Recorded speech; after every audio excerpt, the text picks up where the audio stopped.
Sejahtera, Dama.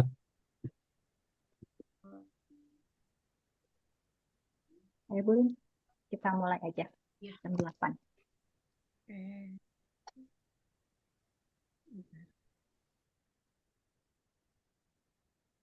Assalamualaikum warahmatullahi wabarakatuh. Salam.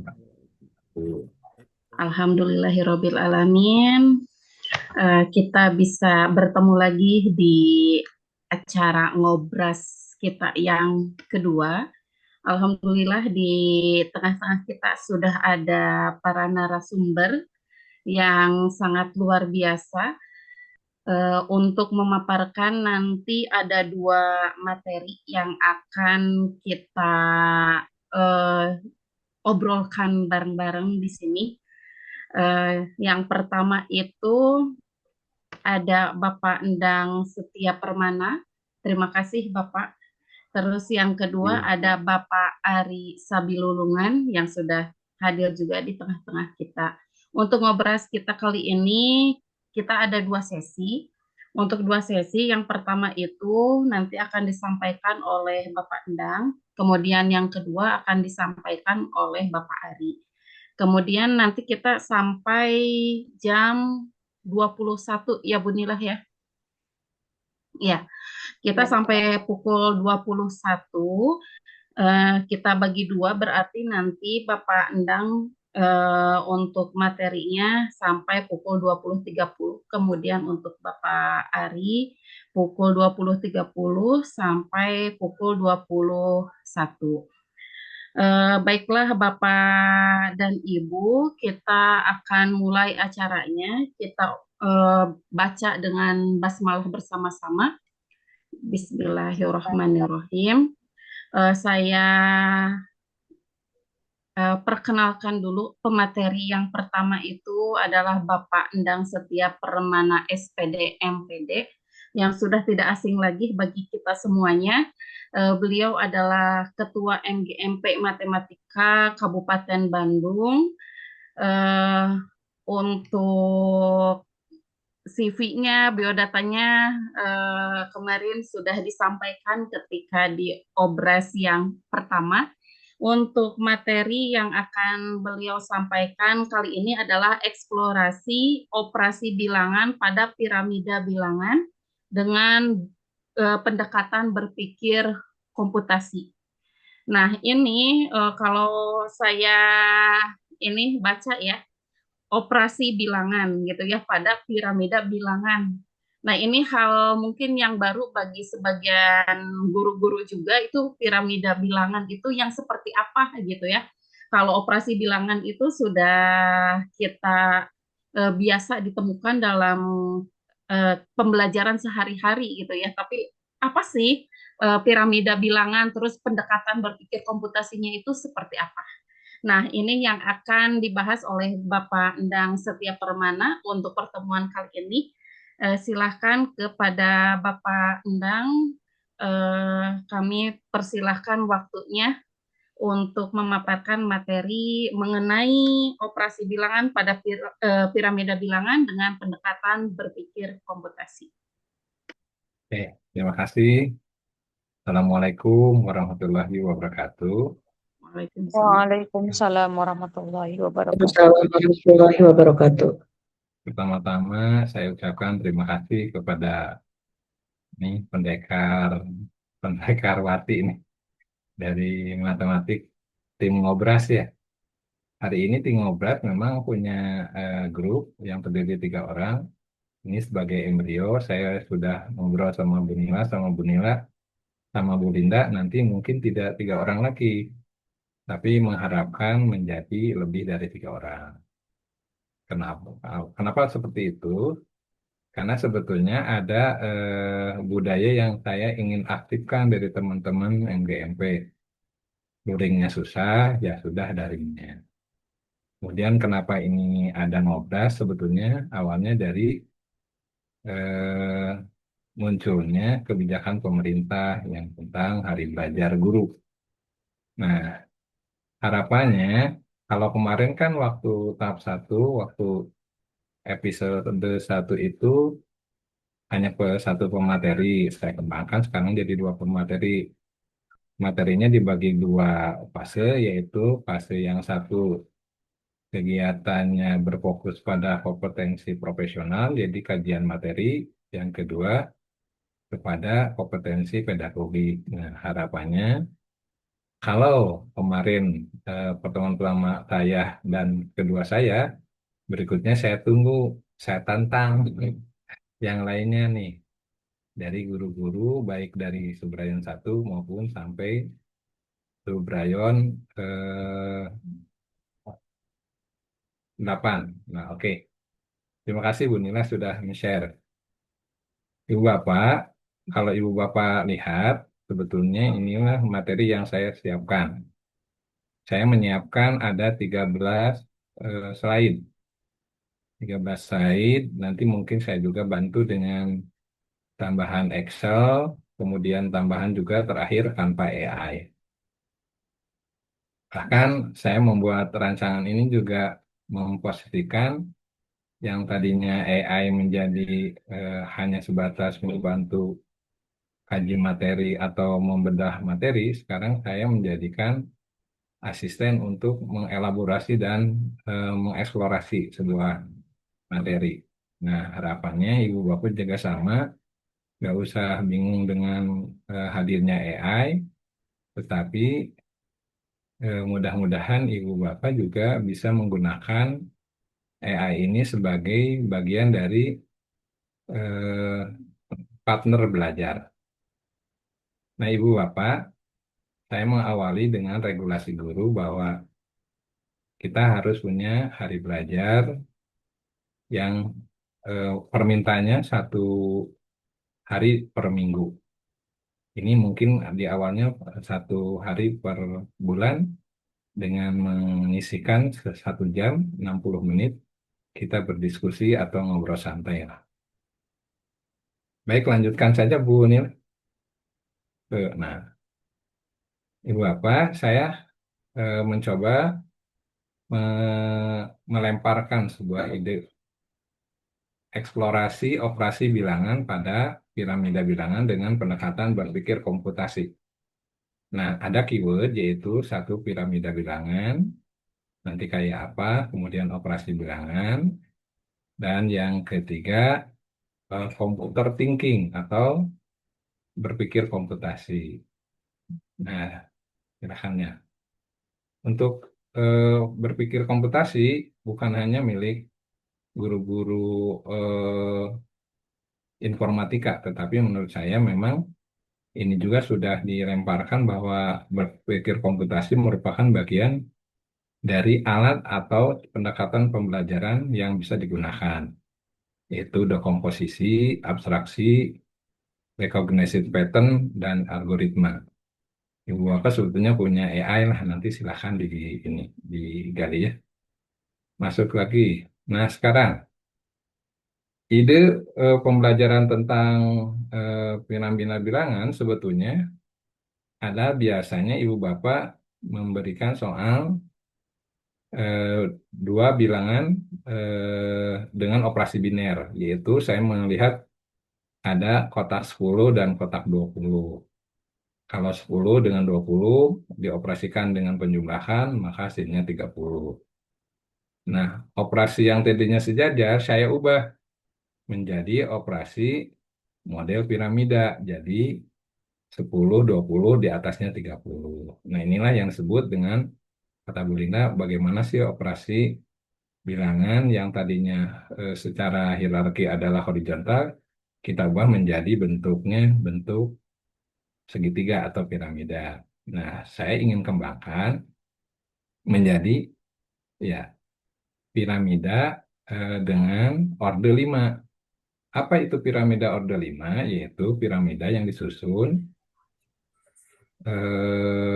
sebagai bagian dari 5 ubin di bawah, nanti bertingkat menjadi 4, menjadi 3, menjadi 2, menjadi 1. Kalau Ibu Bapak perhatikan, nanti akan terjadi 15 ubin. Nah, sekarang saya ingin coba bagaimana hasil bilangan puncak. Nah, ada lantai dasar yang kita fokuskan, ya abstraksinya yaitu di lantai dasar, dan nanti apa akibatnya di lantai puncak ketika kita memasukkan angka-angka pada piramida order 5. Nah, ada pertanyaan Ibu Bapak, bagaimana hasilnya bilangan puncak jika lantai dasar diisi oleh bilangan yang berbeda? Nanti kita eksplorasi. Kemudian, apakah akan sama hasilnya jika bilangan lantai dasar susunannya berbeda? Maksud saya adalah seperti ini. Coba Bu Nila dinaikin lagi. Oke, kurang keras ya? Ya, saya coba kerasin ya. Ibu Bapak, nah ini saya coba isi dengan 5 bilangan asli pertama. Bilangan asli pertama berarti 1, 2, 3, 4, 5 ya. Nanti dimasukin. Nah, temuan saya waktu itu pernah mengajarkan, jadi pembelajaran hari ini adalah pembelajaran yang sebetulnya awalnya dari ide dasarnya dari Olimpiade, Bu. Jadi ada soal yang seperti ini, kemudian kita masukin angka-angkanya. Oke ya, Ibu Bapak bisa coba. Saya mendapatkan ketika di kelas, waktu itu mencoba mengasih materi di kelas 7 awal-awal, ada yang menarik bahwa satu, ternyata anak sukar membuat gambar piramida bilangan. Nggak bisa aja. Nah, ini juga fenomena menarik. Kemudian juga sama. Ketika saya coba masukin angka-angkanya, coba anak-anak masukin angka bilangan asli. Maka anak berproses. Sebetulnya saya juga hanya membuat ide gagasan gini, bahwa ketika anak disuruh menjumlahkan, beda lagi dengan 1 tambah 2 gitu, 2 tambah 3, 3 tambah 4, 4. Kalau disusun secara menurun. Nah, sekarang saya coba begini, seolah-olah nanti anak juga tertantang. Jadi sebetulnya melatih penjumlahan berulang di mana. Nah, hasilnya Ibu Bapak mungkin bisa tahu ya. Kalau saya masukkan 1, 2, 3, 4, 5, Ibu Bapak dapat berapa? Silakan. Ada yang bisa jawab nggak?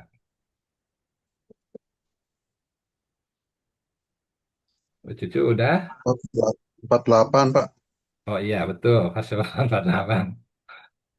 Nah, Pak Soban, nanti jangan heran ketika Pak Soban mencoba ke anak-anak, ada yang cepat jawaban 8, ada juga yang nggak 48. Nah, dari nggak jawab 48 ini yang diistilahkan dengan debugging. Debug itu apa yang salahnya. Nah, ini oke Bu Nila naikin aja. Betul ya? 48. Sekarang Pak Sopandi atau teman-teman lainnya, itu kan susunannya secara ascending ya. Sekarang kalau kita ubah menjadi 21, 3, 5, 4, apakah akan sama hasilnya? Enggak, dengan 48. Enggak, butuh berapa detik ya? Kalau tadi 1, 2, 3, 4, 5, sekarang 2, 1, 3, 5, 4. Apakah hasilnya akan 48? Pak, 48. Berbeda, Pak. Berapa? Apa ya sama? Sama nggak hasilnya Pak? 58. 58? 4, Coba dicek ulang. 48 sama, Pak. 48 Pak sama Pak. Iya, betul. Emang sengaja. Ternyata pertanyaan ini sebetulnya pertanyaan menjebak. Apakah akan selalu 48 kalau kita ubah lagi? Bisa kan? Ya, sama. Coba Pak Sofan pengen mengubahnya dalam bentuk berapa? Bilangan dasarnya. Ubin dasarnya, pengen berapa? Jangan ganjil, Pak. Coba, Pak. Oh, bilangan ganjil, boleh. Coba Ibu Bapak kalau bilangan ganjil, berapa nih?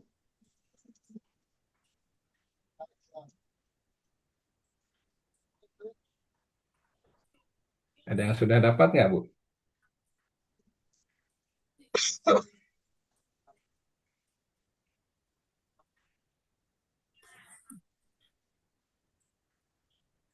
Satu, tiga, 80.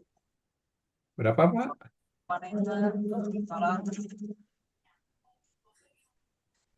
Nah, saya bantu ya dengan 60. ini nih. Kalau saya ubah menjadi 1, 3, 5, 7, 9 ya. Gitu ya. Oke. Hasilnya berapa nih? 80. Ya, betul ya. Ibu, betul. 80. Saya sudah coba pakai aplikasi. Nanti Ibu Bapak bisa. Nah, oke. Nah, ini bagus. Tadi sudah out of the box yang kita bicarakan bilangan asli. Pak Sopandi sudah mencoba pandang bagaimana kalau bilangan ganjil. Mungkin juga Ibu Bapak kalau tadi ada bilangan ganjil, ada juga bilangan berapa, Bu? Selain ganjil? Genap ya? Cobain kalau genap. Berapa hasilnya?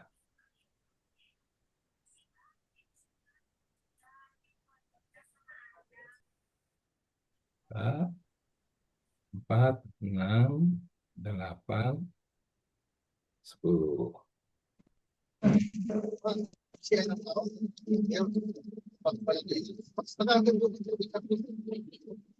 2, 4, 6, 8, 10 ya? 2, Ya, 4, 6, 8, 10. 96 bukan?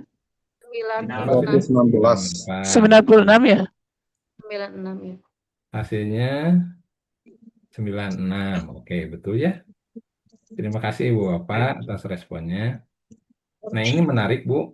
Ketika saya coba tadi komparasinya ganjil, eh, asli, genap. Ganjil kan berarti bisa dieksplorasi ya ke anak-anak. Bisa juga, bisa juga yang lain nggak Bu? Kalau prima bagaimana? Cobain kalau prima, bilangan dasarnya. Ubin dasarnya berapa kalau prima? 2,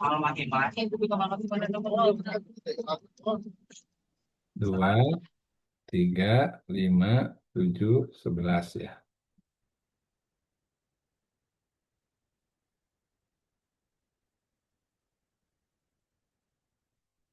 93.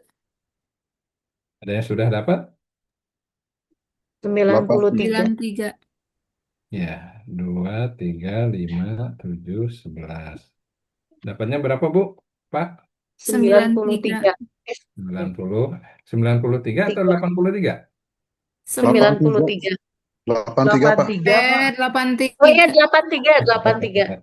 Salah. Oke, mari kita coba kembali. Kalau ini dianggap sebagai fungsi, berarti untuk bilangan asli 1, 2, 3, 4, 5, hasilnya itu berapa? 61 ya? 48. 48 ya Pak Supandi? Iya, Pak. 48, Bapak. Kalau untuk bilangan genap, ganjil 1, 3, 5, 7, 9, berapa tadi deh? 80. 80. 80. Kemudian kalau bilangan prima, Prima 83. kalau tadi ulangi lagi ya, kalau bilangan asli 48 ya, Ya, kemudian kalau bilangan ganjil 80, 80, kalau bilangan genap 96. 96. Oke. Berarti kalau ini diajarkan ke anak-anak, bisa dikatakan mana bilangan yang menghasilkan terbesar dari asli genap ganjil. Nah, ini sebuah eksplorasi lah. Sebetulnya kita mengasihkan, kalau nggak sadar, anak-anak itu sudah disuruh melakukan setiap piramida 10 kali penjumlahan dari bawah sampai atas. Ibu Bapak, mana yang lebih efektif? Memberi soal penjumlahan 10 dengan tadi berbagai soal atau dengan model piramida. Nah, ini juga merupakan hal yang menarik yang Ibu bisa Bapak kembangkan. Oke, tadi sudah ya kita berbicara dengan domain bilangan asli, bilangan genap, bilangan ganjil, kemudian prima. Ada hal yang menarik. Ibu Bapak, kira-kira kalau saya memetakan angka bagian dasar bilangan asli 1, 2, 3, 4, 5, berapakah bilangan puncak untuk yang maksimum dan yang minimum. Nah, ini sebetulnya pembicaraan tentang piramida bilangan dengan mengalokasikan posisi bilangan asli di bawah lantai dasar supaya menghasilkan maksimum. Ada yang bisa nggak? Berapa maksimumnya? Kalau bilangan asli.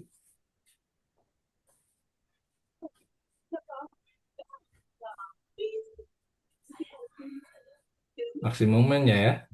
Bilangan asli kurang dari Bilangan asli kalau dimasukkan ke lantai dasar dengan angka 1, 2, 3, 4, 5 oh supaya iya. bilangan puncaknya maksimum. Jadi posisinya gimana?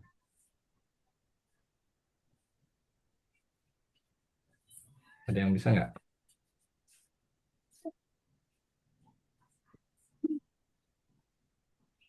Berapa fungsi dari domain bilangan asli dengan posisi berbeda tetapi ingin diperoleh nilai maksimum? Dan nilai maksimumnya berapa?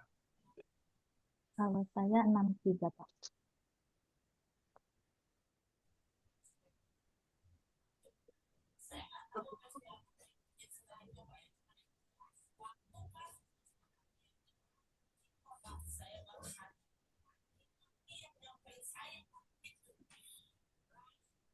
Saya 63, Pak. Ada yang sudah dapat belum? Ibu atau mencoba-coba lah. Ada yang sudah dapat angka berapa kalau pengen maksimum?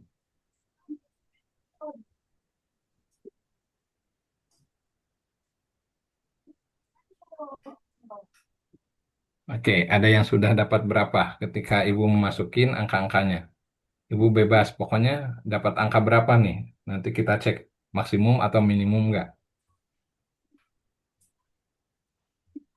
Tuh Ibu inilah Bapak udah jawab di kolom chat 63. Ya, 63 bukan maksimum nih. Kayaknya salah ngitung lagi. Kita cek. Ya, coba Coba lagi. yang jawab 63 di tracing, debuggingnya ya.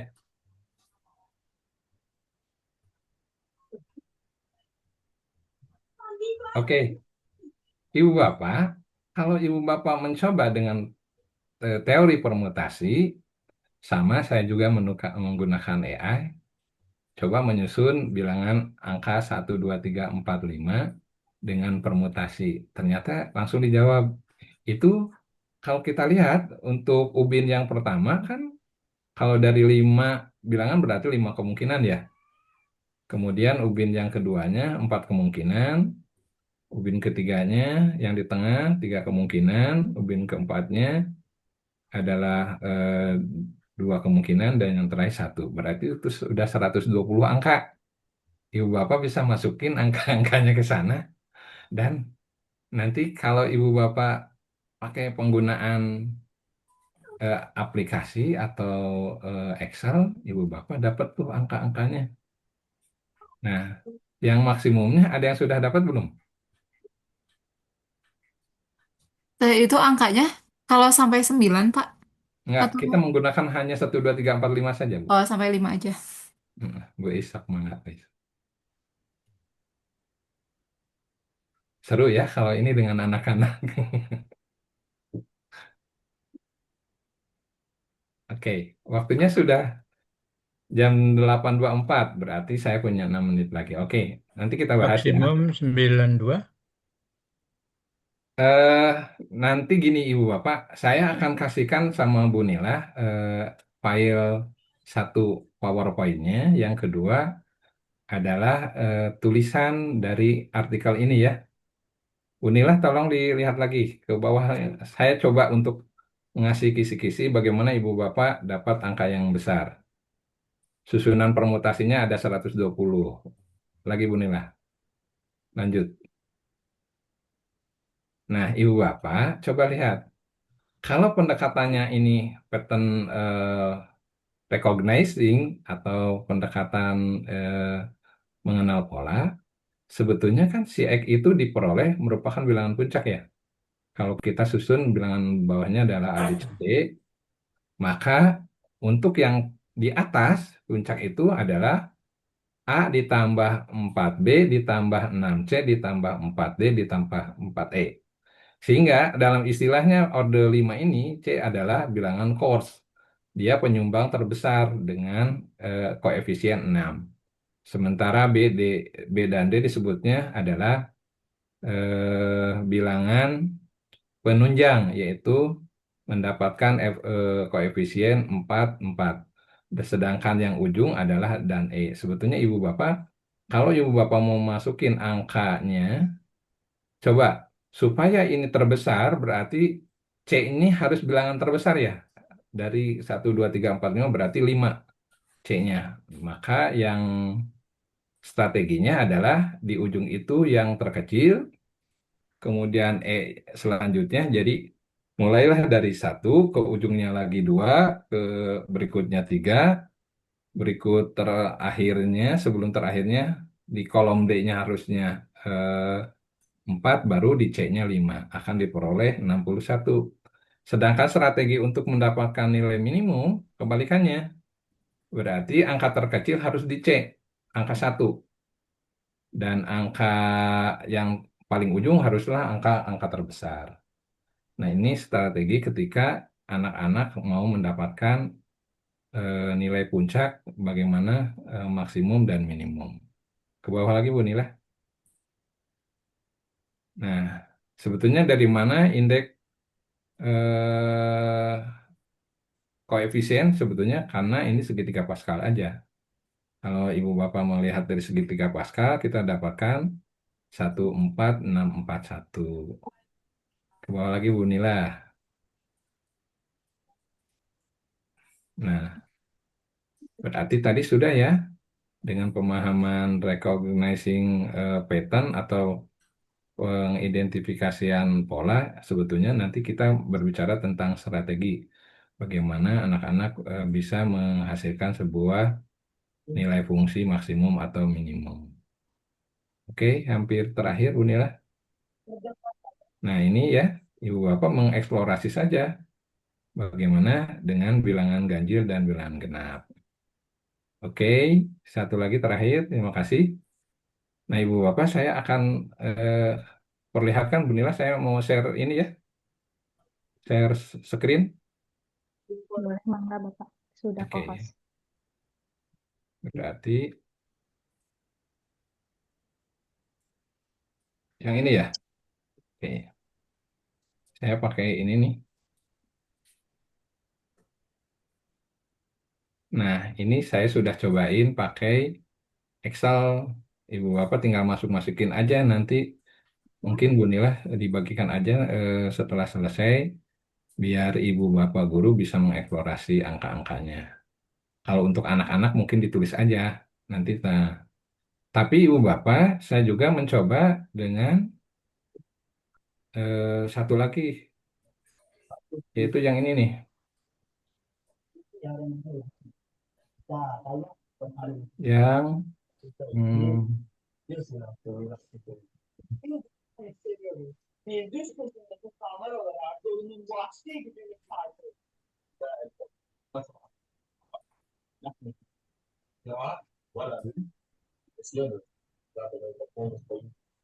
Ibu Bapak nanti cobain yang ini untuk mencoba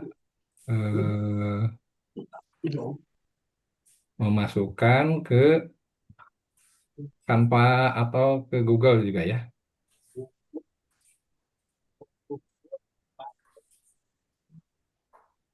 Ya, Ibu Bapak, ini saya coba ya.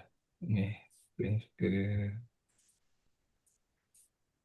Oke, stop.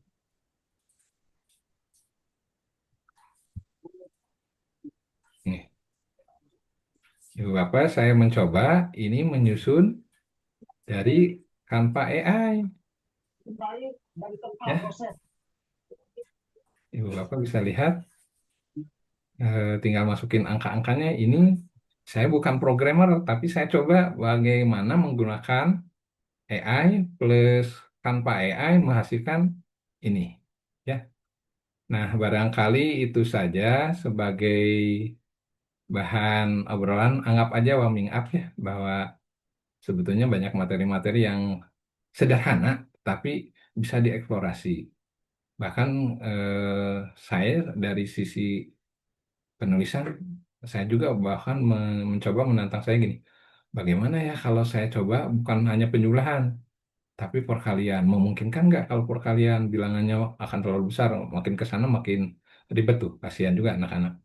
Terus sama juga, bagaimana saya juga berpikir out of the box. Bagaimana kalau perkaliannya adalah bentuk akar, jadi bilangan irasional. Bagaimana bilangan puncaknya? Nah, ini adalah bagian-bagian eksplorasi yang sebetulnya ada di pikiran kita. Saya gunakan AI sebagai partner untuk berdiskusi. Mungkin Ibu Bapak bisa melatih diri kita sendiri bagaimana mengembangkan hal sederhana. Nah, mudah-mudahan ya, terima kasih. Sudah jam 8.31, sudah hak saya, sudah selesai. Mohon maaf, lebih 1 menit. Barangkali itu saja yang perlu saya sampaikan. Mohon maaf jika suaranya kurang bagus, tapi mudah-mudahan bisa ketangkap. Nanti Bu Nila di setelah apa ada file ada apa untuk daftar hadir, nanti saya kirimkanlah satu tentang tulisan udah ada ya di Bu Nila, tentang Sudah ada, artikel, Bapak. kemudian PowerPoint, dan nanti saya tambahkan juga itu eh, yang Excelnya. Hanya untuk yang Canva AI itu sudah ada di artikel, Ibu Bapak tinggal nyobain aja ya. Demikian saja, terima kasih Bu Linda, Bu Nila, teman-teman tadi Pak Sopandi, Bu Cucu yang sudah menjawab, Bu Is. Terima kasih atas responnya. Mohon maaf jika ada hal-hal yang tidak berkenan. Assalamualaikum warahmatullahi wabarakatuh. Waalaikumsalam warahmatullahi wabarakatuh. Terima kasih Bapak Endang atas materinya. Kita kasih applause dulu semuanya buat Bapak Endang. Ya, plus Boleh untuk semua ya. dengan mengirimkan reaction ya. Ya, luar biasa sekali. Tadi saya bertanya-tanya ini piramida bilangan teh sama tidak ya dengan piramida yang ada di Mesir atau piramida yang mana? Oh, sekarang terjawab sudah ya. Ternyata piramida bilangan teh seperti ini gitu ya. Mungkin itu juga Bapak dan Ibu tadi pas awal-awal ada yang bingung juga ini apa maksudnya gitu ya. Terus ternyata ketika Pak Endang sudah menampilkan tadi tentang ubin ya, ubin yang 5, yang alasnya itu ada 5 ubin, piramidanya ternyata kesini-sininya oh mulai paham ya ketika bilangannya diganti, dieksplorasi dan sebagainya. Ini bisa ya, bisa sekali kita sebagai guru di sekolah ini seperti apa ya, siswa itu menarik minat siswa ya, menarik minat siswa, bertanya-tanya siswa itu eh, apa ya puncaknya gitu ya. Terus kadang-kadang pengen kalau siswa itu cepet-cepet gitu ya. Ya, Nah, kompetisi ya. iya, kompetisi Bapak. Ya, luar biasa sekali. Saya kasih satu kesempatan saja untuk satu orang penanya, karena ini waktunya udah 20.34. Saya kasih kesempatan, barangkali ada yang ingin bertanya untuk materi tentang operasi bilangan pada piramida bilangan. Silahkan Bapak dan Ibu boleh acungkan tangan atau bisa langsung di kolom chat. Di kolom chat juga. Saya lihat dulu. Ya, belum ada ya. Bapak dan Ibu, mohon maaf jika yang bisa gitu ya. Ini kameranya boleh dibuka kalau yang tidak berhalangan biar bisa terlihat ya ini kita bersilaturahmi meskipun di virtual gitu, tahu ini gurunya itu yang mana ya, karena tidak semua guru itu dari satu sub rayon. Ya, terima kasih Bapak dan Ibu yang sudah mengaktifkan kameranya. Eh, Belum ada yang bertanya? Kalau tidak ada, kita lanjut aja ke materi yang kedua ya. Untuk materi yang kedua ini eh, pematerinya adalah narasumbernya. Saya ini dulu untuk riwayat hidupnya, CV-nya, yaitu Bapak Ari Sabilulungan, MPD. Beliau adalah guru matematika di SMP Negeri 3 Cileunyi, Kabupaten Bandung. Untuk pendidikannya, beliau SD-nya itu di SD Negeri Cibeet 1. Oh, di dekat sini ya Pak ya, di dekat saya di Subrayon 7 ini SD-nya. Betul, Bu. Iya, SMP, SMA-nya juga ya, asli orang Majalaya. sini ya Pak ya. Ya, SMP-nya itu SMP Negeri 1 Pase, kemudian SMA-nya SMA Negeri 1 Majalaya, ini satu alma mater dengan Oh, saya. betul. Ya, terus S1-nya itu di Universitas Pendidikan Indonesia dengan jurusannya Pendidikan Matematika, dan S2-nya juga di UPI dengan Pendidikan Matematika sebagai jurusannya. Ini kursus atau trainingnya ini luar biasa sekali. Saya lihat CV-nya, Masya Allah gitu ya. Cekap, Bu. Ternyata, Atas kering. ya Pak, Tekeng di luar awas biasa sadayana, Bu. sekali. Iya, ini beliau itu guru penggerak angkatan kedua, angkatan pertama di Kabupaten Bandung ya Bapak ya. Kemudian beliau juga adalah pengajar praktik guru penggerak angkatan 7, 9, dan 10. Kemudian ini yang luar biasa sekali, beliau ini adalah guru berprestasi Kabupaten Bandung jenjang SMP. Pada 2 tahun berturut-turut ini ya, 2023 dan 2024. Luar biasa sekali. Kemudian beliau mengikuti pelatihan SLW Batch 2 RAN 3 Dirjen KSPS secara daring pada tahun 2023 dan pelatihan SLW 2.0 luring ke NII ya Pak Singapura. Masya Allah ini. Bapak Ari ini luring langsung ke Singapura pada bulan September tahun 2024 yang diadakan oleh Dirjen KSPS Kemdikbud. Nah, beliau riwayat pekerjaannya awal mula mengajarnya itu di SMP Negeri 2 Ibun.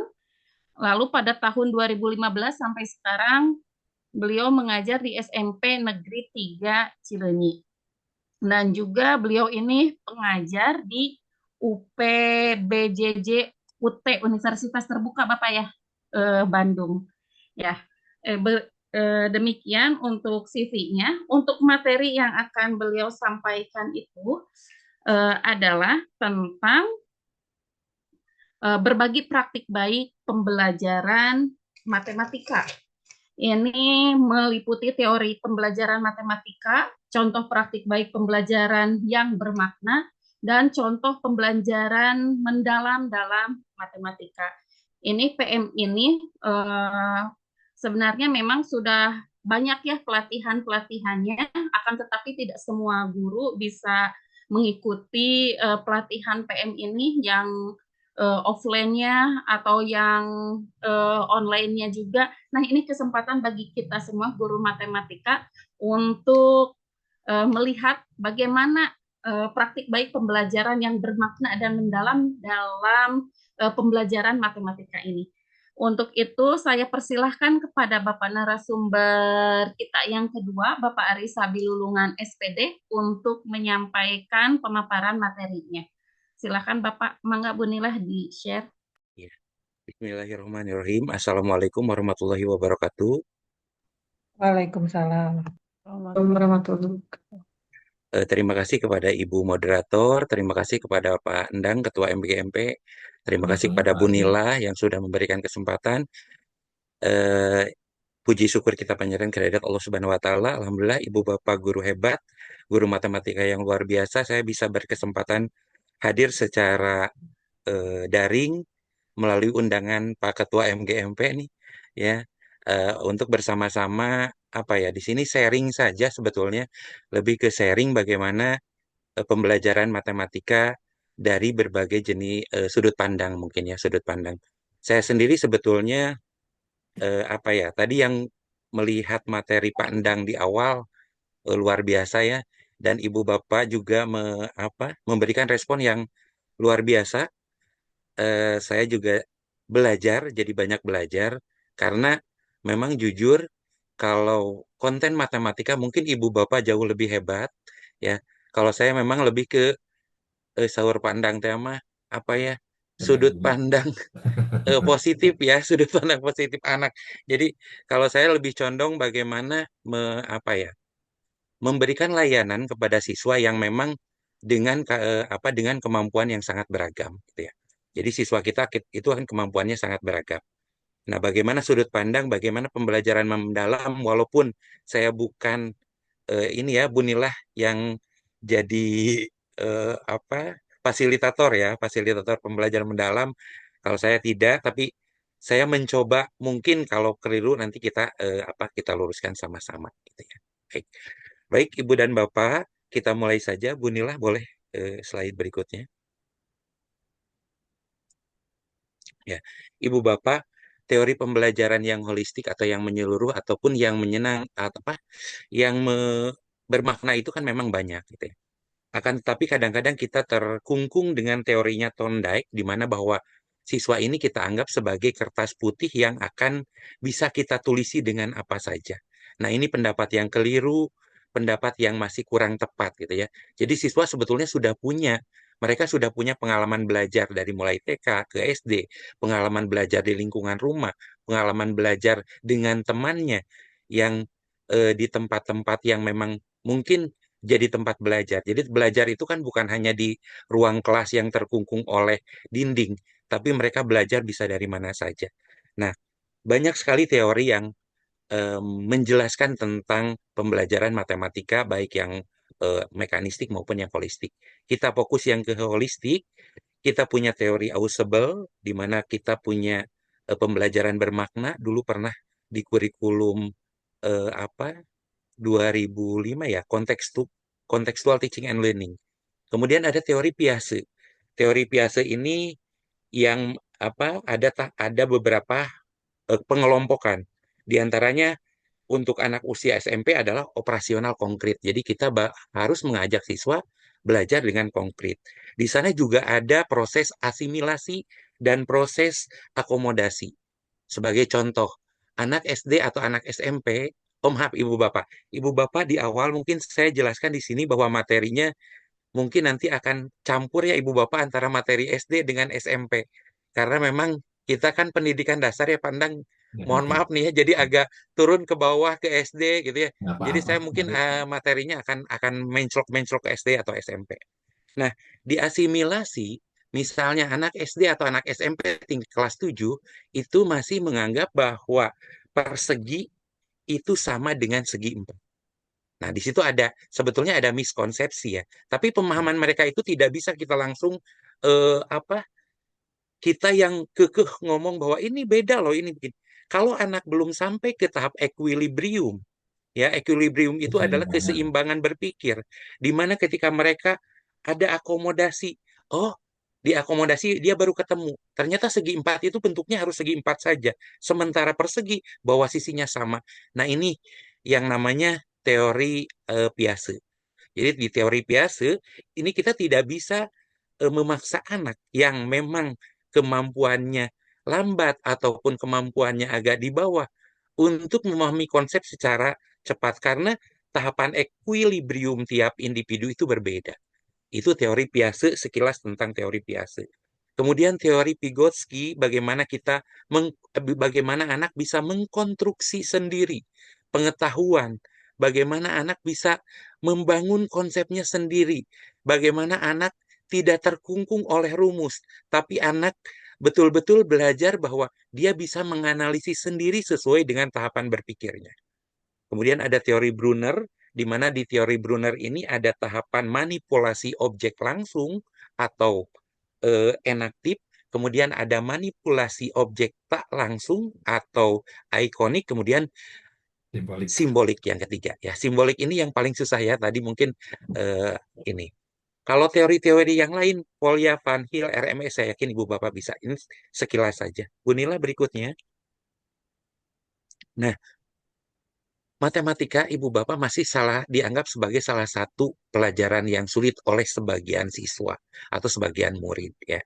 Murid-murid yang memang kurang ataupun karena kadang kemampuan anak itu beragam. Ada yang memang dia bagus di sosial, dia bagus di kemampuan keterampilan, dia bagus di eksak, di matematik, ada yang bagus di bahasa dan lain sebagainya.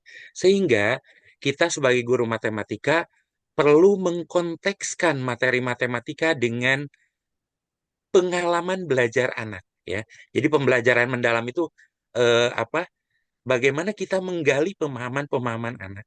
Bagaimana pengalaman murid ini bisa jadi sebuah modal bagi mereka untuk belajar matematika sesuai dengan harapan kita.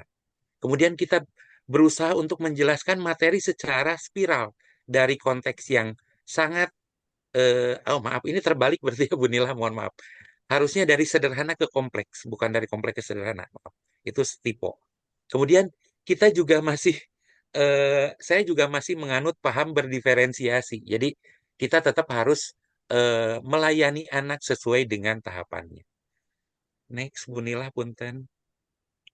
Nah, Ibu Bapak, ini yang sangat-sangat mendasar ini ya. Ibu Bapak ada dua pernyataan di sini, 2 kali 3 sama dengan 2 tambah 2 tambah 2, atau 2 kali 3 sama dengan 3 tambah 3. Ibu Bapak, menurut Ibu Bapak yang mana ya yang betulnya? Yang Ini kedua ya. yang bawah. Oke, Ya. yang bawah. Betul ya? Saya Dua yakin kalau guru menyatakan matematika banyak, tidak tiga akan ada yang menyatakan salah. bilangan ya. Ya. Nah, ini kadang-kadang di apa ya siswa masih ada yang menuliskan 2 tambah 2 tambah 2. Walaupun hasil akhirnya sama-sama 6, nah di sini prosesnya yang berbeda.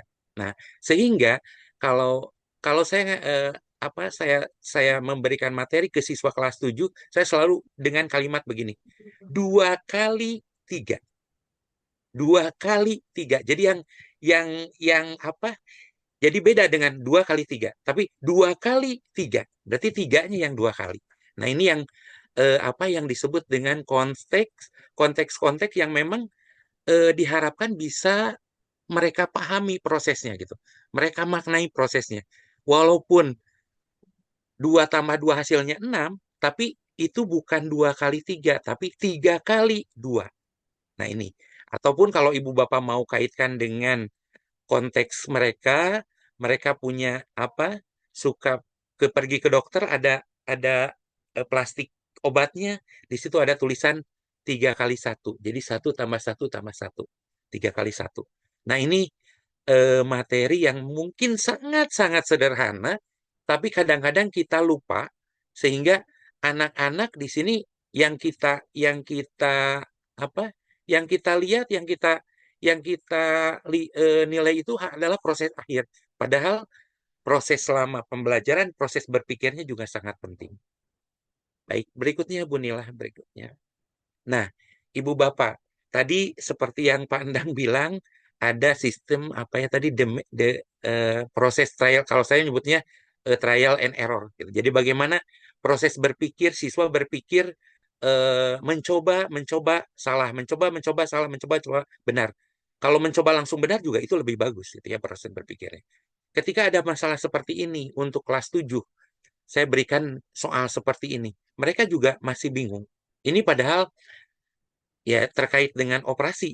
Operasi ya Ibu Bapak, eh, operasi penjumlahan sebetulnya. Penjumlahan dan operasi perkalian. Nah, anak kelas 7 masih bingung dengan ini. Artinya apa? Artinya mereka belajar yaitu tidak bermakna. Pembelajaran mendalamnya tidak nyampe. Nah, untuk itu ya kita ajak mereka bagaimana mencoba dan mengkontekskan matematika ini dengan apa? Dengan masalah-masalah yang dekat dengan mereka. Ibu Bapak boleh coba ini hasilnya berapa Ibu Bapak? Di sebuah kandang terdapat kepala bebek dan sapi 30. Jumlah kaki bebek dan sapi ada 88. Nah, berapa banyak bebek dan berapa banyak sapi yang ada di kandang itu? Ini kan sistemnya trial and error ya, Ibu Bapak. Ya, trial and error. Ini juga bisa bagi kita guru matematika untuk mengecek apakah kemampuan perkalian dan penjumlahan mereka itu sudah oke, sudah bagus, itu. Boleh, Ibu Bapak? Berapa, Bu? Iya, betul Pak Irfan, luar biasa. Bebeknya 16, sapinya ada 14 ya gitu ya. 14 Hmm. kali, kalau kakinya ada 88 ya Pak. Ya, Sap, betul. ya, jadi ya betul 14 dan 16 dan 16 ya. ya. Tapi kalau bagi guru mungkin ini tidak masalah. Tapi bagi anak ini Betul. jadi masalah ya itu. Nah, ini bagaimana pendekatan yang kita bisa berikan sehingga anak itu tidak kata Piase tadi sampai ke titik equilibrium ketemu dengan bahwa sapinya 14 bebeknya 16 itu tidak dengan cara menyontek, tidak cara dengan yang lain, tapi dia berpikir. Berpikir itu kan tidak bisa terlihat ya prosesnya. Berpikir itu kan memang proses yang apa? Kita tidak bisa melihat, hanya ada dalam otak otak siswa kita. Dan siswa akan sampai ke titik equilibrium. Baik, next Bu Nila. Nah, ini Ibu dan Bapak. Ini juga sebuah analisis tentang geometri untuk siswa kelas 7. Contohnya adalah masalah yang begini. Ibu dan Bapak ada pernyataan yang berwarna hijau, ada pernyataan yang berwarna kuning. Menurut Ibu dan Bapak, mana yang benar ya Ibu dan Bapak? Jejar genjang lebih luas ya Pak Ari. Jajar genjang lebih luas, betul. Nah, ini kalau kalau kita guru pandang betul ya. Jadi kita guru langsung, oh jajar genjang yang lebih luas. Jadi artinya persegi panjang adalah jajar genjang. Genjang. Yang kuning yang betul. Jadi Ya. himpunan Kenapa bagian yang kuning himpunan yang semesta betul? ya. Karena jajar genjang yang lebih luas kan. Jajar genjang itu kan sifatnya ketika kita analisis, sifatnya itu memiliki dua sisi yang sejajar, dua sisi yang saling sejajar, dan sama panjang. Memiliki dua sudut yang saling berhadapan dan sama besar. Sementara persegi panjang itu sama persis dengan sifat jajar genjang, hanya memiliki kekhususan bahwa sudutnya harus 90 derajat. Ya, Jadi persegi sudutnya harus panjang 90 adalah jajar derajat. genjang khusus ya. Betul, ya gitu. Jadi persegi panjang adalah jajar genjang. Makanya ketika kita kalau anak sudah sampai di titik equilibrium, bagaimana anak memahami bahwa jajar genjang ini lebih luas.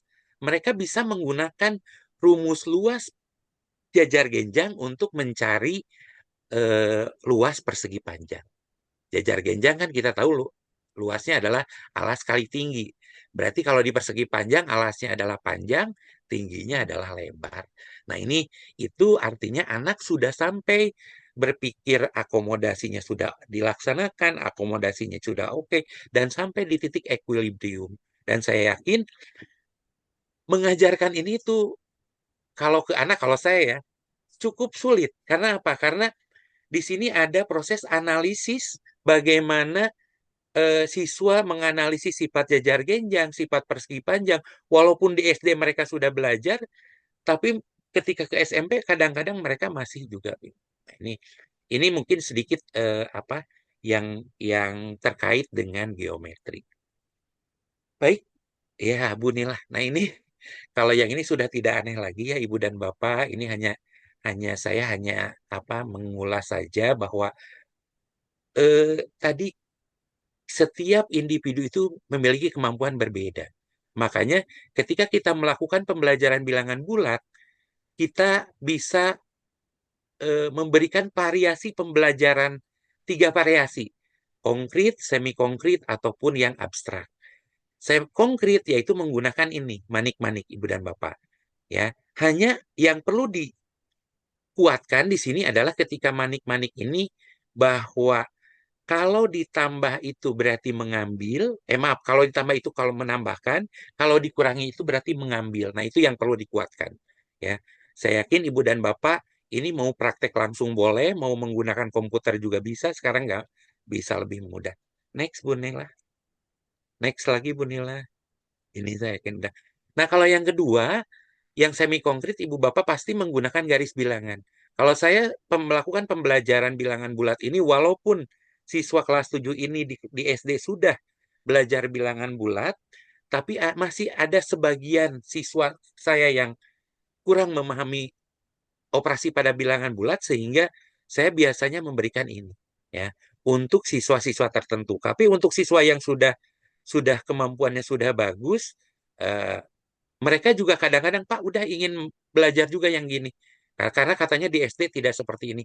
Nah, saya berikan pemahaman supaya mereka betul-betul paham dari mulai yang tadi yang konkret dengan menggunakan manik-manik, kemudian yang kedua dengan garis bilangan. Nah, dengan garis bilangan ini yang kadang-kadang keliru Ibu dan Bapak. Ya, antara operasi penjumlahan dengan tanda positif, antara operasi pengurangan dengan tanda negatif, ya. Kemudian maju dengan menghadap ke kanan, mundur dengan menghadap ke kiri. Nah, ini yang perlu ditekankan adalah jika penjumlahan maka dia maju, kalau pengurangan dia mundur.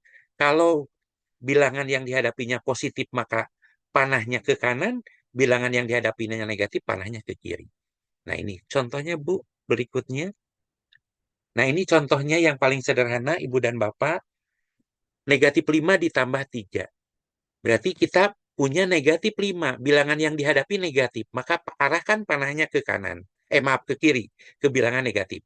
Negatif 5, kemudian ditambah. Kalau ditambah itu maju. Majunya 3. Karena 3-nya adalah bilangan positif, maka panahnya adalah ke kanan. Jadi maju dari titik 5 ke kanan jadi negatif 2. Berikutnya, Bu.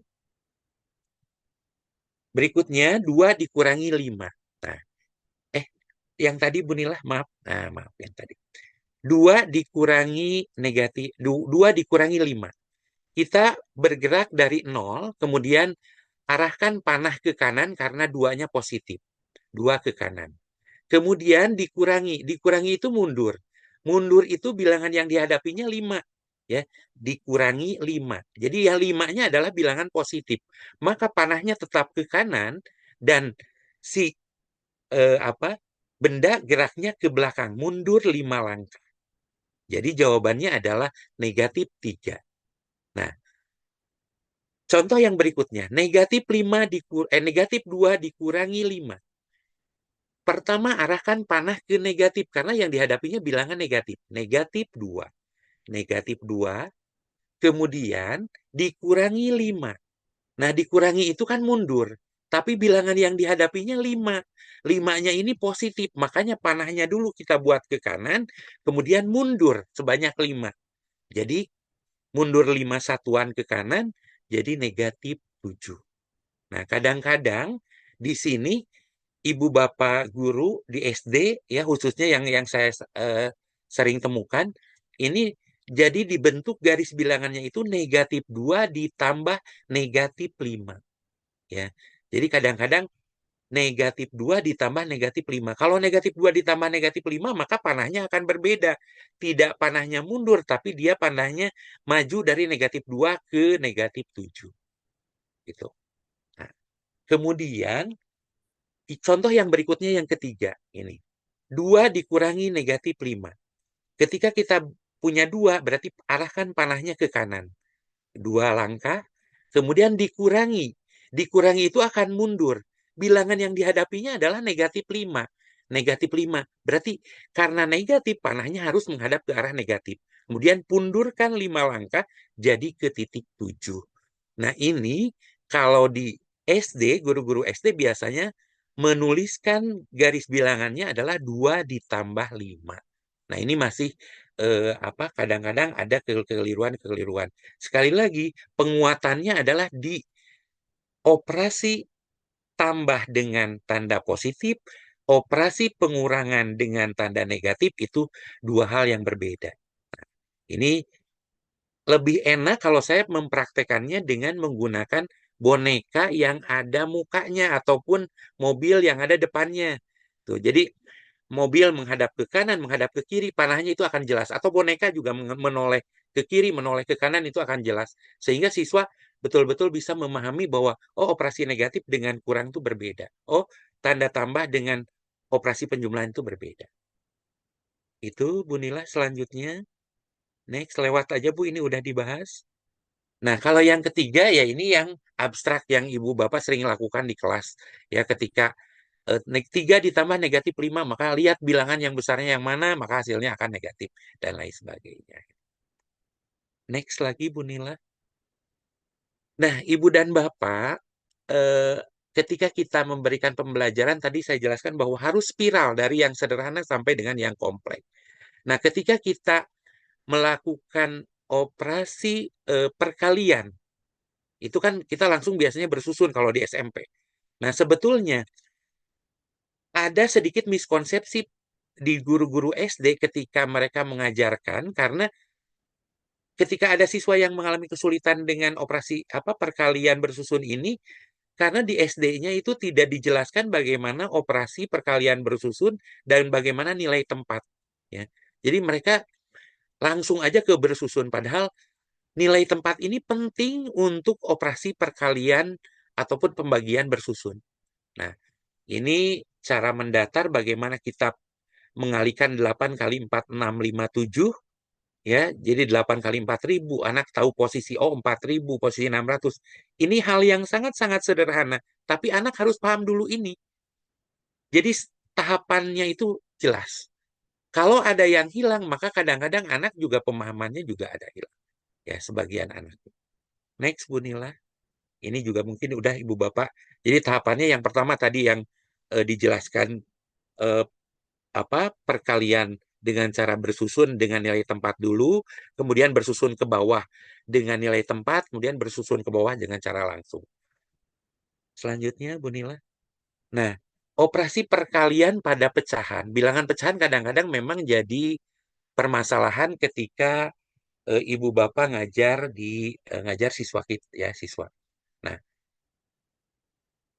Ibu Bapak biasanya langsung ya dengan operasi akan tetapi tidak ada salahnya Ibu Bapak kita ajak anak didik kita untuk menilik tilikan geometri dari perkalian atau pembagian.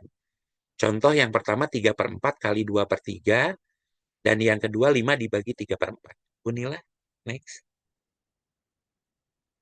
Next, Bu. Selanjutnya. Nah, oke. Ibu dan Bapak, ini mungkin pandang maaf ya, jadi saya ke SD ya, ke materi-materi yang mendasar mungkin konsep di awal.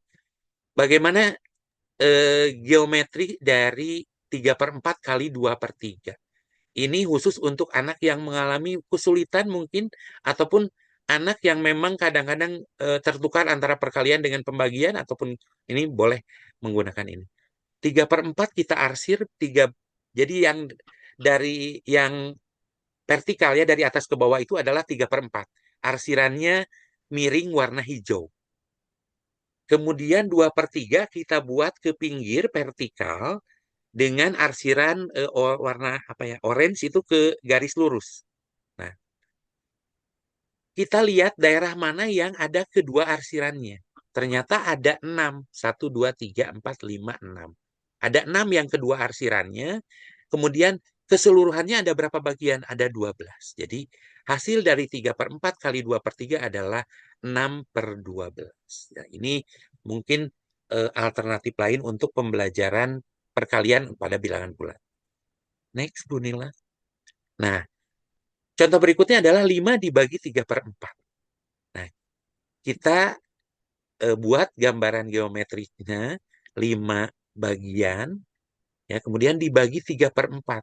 Kita buat 3/4, 3/4, dibuat 4 bagian ya. Dari yang satu bagian utuh ini kita buat jadi 4 bagian kecil perempatan. Jadi kita punya 5 yang seperempatan. Kemudian kita ambil 3/4. Kemudian 3/4 ini kita satukan dengan sebelahnya, ini 3/4 juga. Kita ambil. Jadi seluruhnya ada 6. Sisanya 2 kita bandingkan dengan yang 3/4. Yang 2 ini yang kita bandingkan dengan 3/4. Jadilah 5 banding 3/4 itu hasilnya 6 2/3. Nah, ini salah satu mungkin alternatif solusi seperti ketika siswa diberikan masalah 2 dibagi 1/2. Kita punya 2 telur dibagi 1/2 hasilnya adalah 4. Nah, bisa kita gambarkan dengan taksiran geometri seperti ini. Next, Bu. Nah, eh, pembelajaran matematika tidak semata proses yang mekanistik ya, yang memang prosedural. Akan tetapi proses meaningful sangat diperlukan agar murid dapat menggali pengalaman belajar sehingga pemahaman dan kesadaran berkolaborasi untuk pembelajaran mendalam. Jadi, pembelajaran mendalam ini bagaimana guru bisa mengaitkan apa yang mereka punya, apa yang siswa punya. Kalau saya condong ke bagaimana siswa yang memang tidak pede mengerjakan matematika ini supaya jadi lebih semangat untuk mengerjakan matematika. Next, Bu Nila. Terakhir, next. Nah, Ibu Bapak ini, jika guru ingin menginspirasi, maka harus mau berinovasi. Perubahan adalah hal yang sulit. Perubahan di kelas dimulai oleh guru di dalam kelas dan jangan menunggu lama, jangan menunggu aba-aba atau perintah. Besok lakukan perubahan kecil di kelas Anda, hingga menemukan bakat kecil dari murid yang kurang percaya diri. Bantulah guru yang mengalami kesulitan mengikuti perubahan, ajak untuk melakukan perubahan kecil. Ajak kelas untuk berdiskusi dan berkolaborasi, tidak hanya mendengarkan saja, tidak hanya mendengarkan penjelasan guru. Nah, jika perubahan kecil ini dilakukan secara serentak oleh semua guru, maka kapal besar Indonesia akan bergerak maju. Ayo kita wujudkan perubahan untuk Indonesia. Next, Bu Nila. Hatur nuhun, Ibu Bapak hapunten. Itu saja yang bisa saya bagikan terkait dengan pembelajaran matematika Pandang. Terima kasih. Billahi taufiq wal hidayah. Wassalamualaikum warahmatullahi wabarakatuh. Waalaikumsalam Waalaikumsalam warahmatullahi warahmatullahi wabarakatuh. wabarakatuh. Terima kasih kepada Bapak narasumber kita yang kedua, Bapak Ari Sabilulungan. Kita kasih aplaus untuk Bapak Ari. Ya, luar biasa sekali materinya itu tentang praktik baik pembelajaran yang bermakna dan mendalam dalam matematika. Memang benar sekali Bapak ya, kita sebagai guru SMP harus melihat lagi materi-materi apa yang di SD yang kemungkinan siswa itu ada yang beberapa hal yang salah di konsepnya dan sebagainya, sehingga tidak bisa maju ke materi-materi yang ada di SMP. Tadi diperlihatkan bagaimana mulai dari yang sangat sederhana oleh Bapak Ari mengenai perkalian, konsep perkalian ini 2 kali 3 itu apakah 2 tambah 2 tambah 2, 2 kali 3 itu apakah 3 tambah 3. Saya juga pernah melihat Bapak di SD gitu ya, ketika saya lihat buku anak, kenapa ini disalahkan gitu ya, padahal anak saya itu konsepnya itu yang seperti tadi gitu ya. Memang benar sekali gitu ya, ketika saya bertanya, ternyata Ibu mana aja weh yang paling besarnya gitu, dijawab oleh gurunya gitu. Ternyata memang harus mulai dari tingkat dasar juga sebenarnya ini. Selanjutnya tadi juga untuk yang menarik bagi saya itu tentang pembagian ya, pembagian terus perkalian yang menggunakan alat ini ya yang tadi dibagi-bagi itu ya, itu eh, bagus sekali itu ya untuk memperlihatkan kepada siswa bagaimana itu perkalian tidak hanya sekedar misalkan ini dikalikan dengan pecahan lalu dibalik atas jadi bawah bawah jadi atas gitu ya, tapi diperlihatkan itu bagaimana cara mencarinya. Ini saya lihat di kolom chat. Oh, ini. Oh, belum ini ya. Nah, untuk selanjutnya, mangga Bapak Ibu, bagi ada yang masih perlu diobrolkan, ditanyakan kepada Bapak narasumber kita kali ini, barangkali ada hal-hal yang menarik yang tadi dijadikan poin oleh Bapak Ibu, terus ingin ditanyakan kepada Bapak narasumber. Oke, ini aja dari saya aja, Silakan Bu. Bapak Endang. Itu Pak, Oke, dari kolom chat Ari, ada terima satu kasih. mungkin Pak. Saya mengapresiasi Pak Ari sudah berbagi. Inilah jurus saktinya Pak Ari sebetulnya ya. Nah, Hanya mungkin saya juga tahu teman-teman masih siap dengan hanya belum siap aja ketika mau share nih, atau mungkin ruang yang waktu belum dikasihkan. Oke, Pak Ari ada dua pertanyaan sebetulnya. Yang satunya adalah pernyataan. Yang pertanyaan yang pertama tentang ini nih, tentang tadi proses keseimbangan ya, Ya, equilibrium. equilibrium ya. Heeh. Jadi sebetulnya para siswa ketika menghadapi pengetahuan baru di otaknya itu bertempur. Ini Iya, mana gitu yang benar teh? akomodasi Karena dengan nanti asimilasi. proses Betul. asimilasi akomodasi menghasilkan sebuah pengetahuan Equilibrium. baru atau konstruksi pengetahuan. Pertanyaannya Pak Ari, durasi berapa lama ya sebuah proses keseimbangan itu terjadi di dalam suatu materi? Mungkin tadi materi tentang bilangan bulat, tentang bagaimana proses konkret, semi konkret, dan abstrak. Ini juga pasti punya pengalaman-pengalaman tersendiri tentang durasinya. Yang kedua tentang baseline, Pak Ari, titik awal ya. Tadi kalau Bu Lina bilang bahwa ya kita seringkali mengabaikan baseline bahwa setiap anak itu punya pengalaman, punya pengetahuan awal yang tidak sama. Nah, Pak Ali mensiasati baseline yang berbeda. Pak Ali bagaimana mengasesmennya? Jadi satu pertanyaannya itu durasi proses kesetimbangannya gimana, berapa lama? Kemudian yang kedua, bagaimana asesmen untuk melihat baseline siswa? Itu saja Pak Ali. Terima kasih Pak Ali. Boleh. Ya, terima kasih. Aduh, ditanya sama master nih. Aduh, luar biasa. Sama masternya, Bunila teh kayak naros dinya, tos cekapku master. Bunila. Aduh, luar biasa. Pandang betul sekali. Kadang-kadang memang proses asimilasi dan proses akomodasi tiap tiap siswa dan tiap individu itu berbeda. Jangankan siswa, kita saja kadang-kadang Bersama. ketika saya tadi ketemu dengan piramida ya, Bu Linda ya, ketemu dengan piramida, itu kan mungkin saya lebih lemot, lebih lambat mungkin dibanding ibu bapak yang lain. Bu Nila lebih cepat gitu ya, lebih lebih cepat mencapai equilibrium. Nah, ini kembali lagi dipengaruhi oleh yang pertama ya jelas Pak tingkat kecerdasan. Kemudian yang kedua juga bagaimana kita menggali menggali potensi melalui pemberian materi yang lebih beragam gitu ya, yang lebih beragam. Jadi kalau saya cenderung yang orang yang tidak terlalu misalnya oh di kelas ini nih karena di kelas ini agak lambat, maka tetap aja disamakan dengan kelas lain harus nyampe ke CP yang ini dengan waktu yang sama. Nah, kalau saya tidak seperti itu, makanya kadang-kadang di kelas tertentu lebih cepat, di kelas yang lain lebih lambat karena mungkin ada variasi-variasi materi yang saya berikan lebih lama di kelas yang memang siswanya cenderung lebih lambat mencapai titik equilibrium. Kemudian juga pengaruh sosial, maksudnya sosial ini lingkungan. Bagaimana lingkungan bisa membentuk pengetahuannya gitu. Jadi kita tidak bisa oh anak ini mungkin lebih cepat. Oh anak ini mungkin walaupun di kelasnya ranking tapi dia butuh waktu lebih lama untuk mencapai titik equilibrium gitu. Karena sekali lagi tergantung dari tingkat ketertarikan mereka terhadap materi, tingkat bagaimana dia tertarik dengan penyajian yang kita berikan, dan bagaimana kesiapan dia terhadap penerimaan materi di otak yang mereka punya gitu.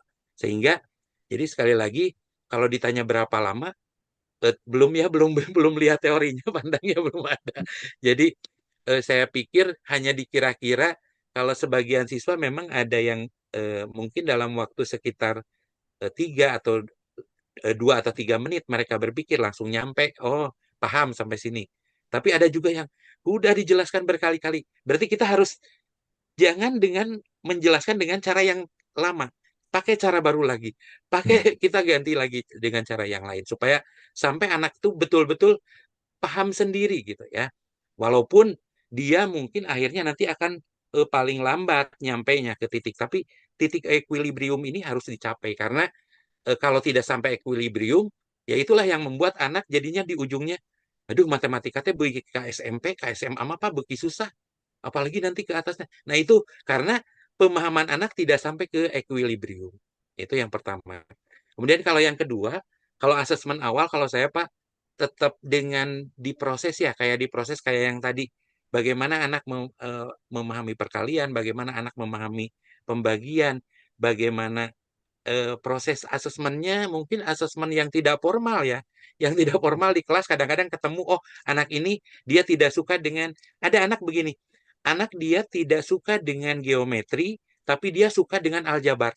Pada saat aljabar, dia nilainya selalu besar. Ketika geometri, kenapa? Ini Pak, equilibriumnya ya kalau saya nyebutnya itu. Jadi dia tingkat pemahamannya itu jadi lambat di geometri. Nah, ada yang seperti itu sehingga kalau saya asesmennya pandang tidak asesmen yang formal langsung dibikin di awal. Di awal itu paling kalau kelas 7 saya coba buatkan materi bagaimana perkalian, bagaimana pembagian, bagaimana pola bilangan. Saya cek aja itu 4 soal pola bilangan, perkalian, pembagian, penjumlahan. Itu aja. Bilangan penjumlahan dan pengurangan bilangan pula. Mungkin itu pandang, aduh jangan risinnya dah. Nah, terima kasih Pak Ari. Ibu Bapak ini guru-guru matematika hebat luar biasa. Kalau saya memang gadungan ya Pak ya. Jadi lebih senang ke pedagogiknya gitu. Kalau saya lebih condong ke bagaimana kalau kata pandang Pak Ari, kumaha sih Pak Ari mah ningali budak tik seperti apanya. Jadi saya mencoba meningkatkan rasa percaya diri bagi anak-anak yang memang kemampuan matematikanya agak lambat gitu aja. Tepat. Terima kasih Pak Ari. Iya, turun. Itu ya Bapak, untuk mencapai titik equilibrium itu tidak sama antara satu siswa dengan yang lainnya. Tapi kita sebagai guru harus berinovasi ternyata ya, ketika mereka Betul. belum mencapai titik itu, kita harus cari lagi cara yang baru, jangan samakan dengan cara yang lama. Ini ada di kolom chat Bapak dari Ibu Dini Pujianingsih. Untuk pembagian pecahan dengan gambar tadi bisa diulang. Mungkin sudah ada ininya ya Bu, PowerPoint-nya nanti bisa di-share aja ya Bu Linda ya. Iya, baik Bapak. Nanti di-share di grup untuk PowerPoint-nya. Untuk Bu Dini, Bu Eis, mangga Bu Eis. Panginten tong seueur teh Saya tos menurunkan lagi. Diturunkan lagi, bisa Iya. turun teuing gitu, tapi udah jawab tadi sama Pak Ari. Tadi udah ngacung gitu ya. Ternyata Makasih. diturunkan lagi gitu ya.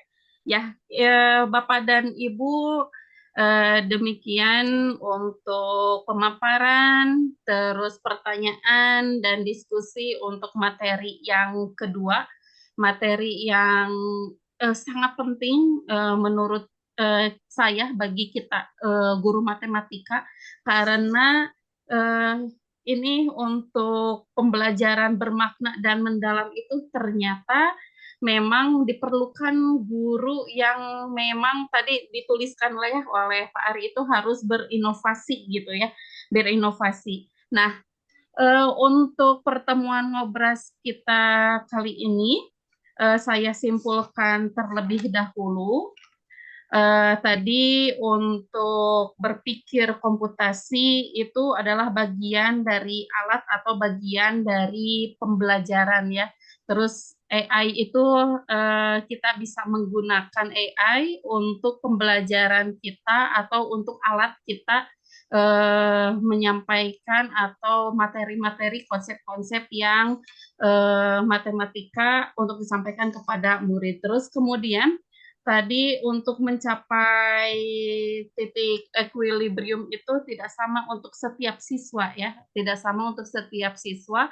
Setiap siswa memiliki waktu yang berbeda, dipengaruhi oleh tingkat kecerdasan, terus lingkungan sosial yang membentuk pengetahuan siswa tersebut. Dan tadi saya lihat di yang terakhir, dari Bapak Ari ini, jika perubahan kecil ya dari guru ini dilakukan secara serentak oleh semua guru, maka kapal besar Indonesia akan bergerak maju. Kita mulai dari perubahan kecil ini, kita mulai dengan ngobras ini juga ya. Ngobras episode 1, sekarang episode 2, nanti mungkin bulan depan kita akan bertemu lagi di episode yang ketiga.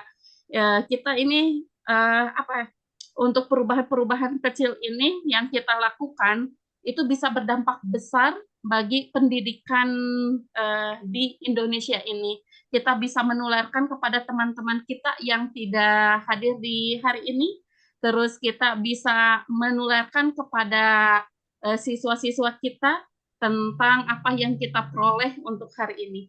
Ya, terima kasih untuk Bapak narasumber, Bapak Endang Setia Sama-sama. MPD.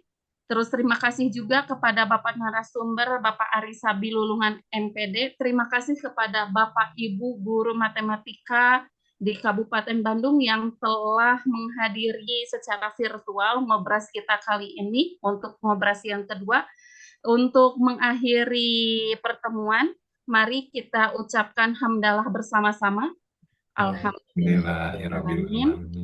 Kemudian mari kita baca doa akhir majelis.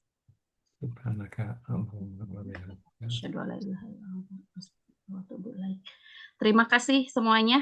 Saya Linda Hartati sebagai moderator undur diri. Terima kasih. Mohon maaf apabila ada kekurangan dan kesalahan. Nanti kita berjumpa lagi di Ngobras bulan depan. Sekian. Assalamualaikum warahmatullahi wabarakatuh. Mangga Bapak Endang kalau ada ini pengumuman atau apa. Baik, Ibu Bapak terima kasih. Ngobras kali ini ada dua pemateri.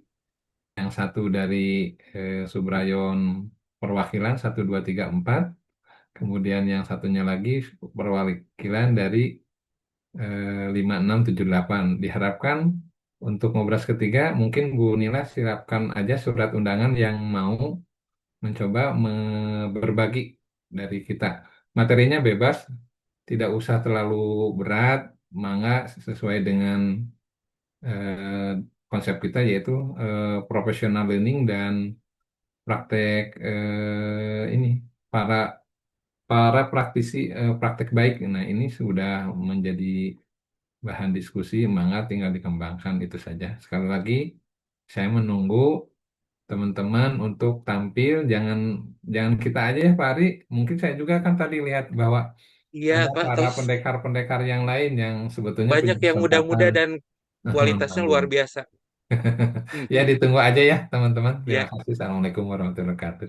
Waalaikumsalam Waalaikumsalam warahmatullahi warahmatullahi wabarakatuh. wabarakatuh. Atur Foto nuhun, bersama dulu, Pandang, atur nuhun. Panginten ya. Oh, foto dulu. Foto bersama dulu.